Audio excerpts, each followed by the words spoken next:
And finally tonight, it may sound out of this world, but it's true. The U.S. government is analyzing reports of unidentified flying objects. The Pentagon is reviewing data collected in recent years, though at this point, no definitive explanation has been given. Correspondent Mark Irons reports.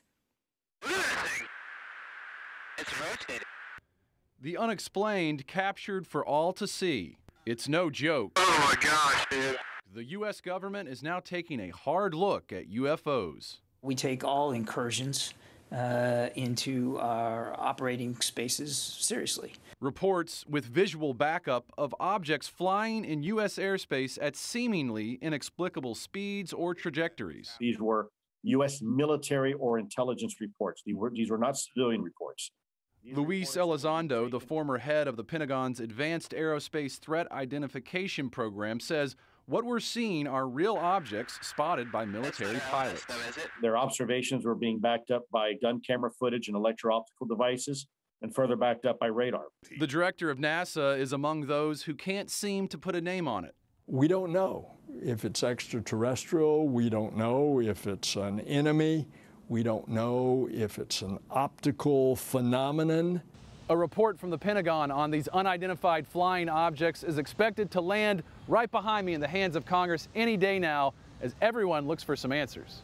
Back in December, lawmakers gave defense and intelligence officials a June deadline to provide an unclassified report revealing the government's knowledge of unidentified aerial phenomena, otherwise known as UFOs. Is there something out there that we don't know?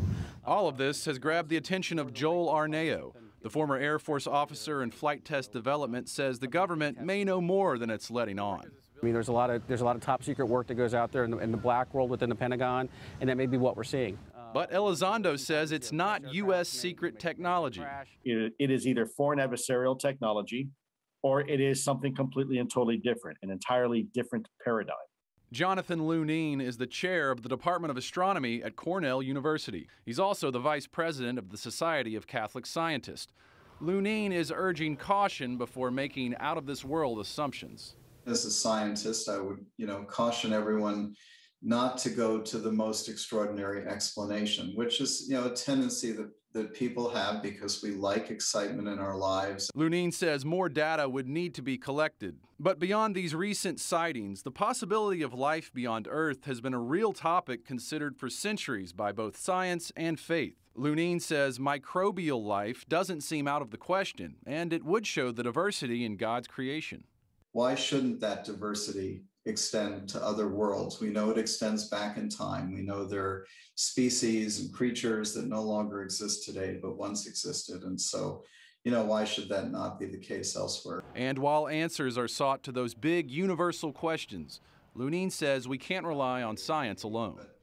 But that's only one part of reality. I mean, the other part of reality, as my faith informs me, is spiritual, is immaterial, is divine. Mark Irons, EWTN News Nightly.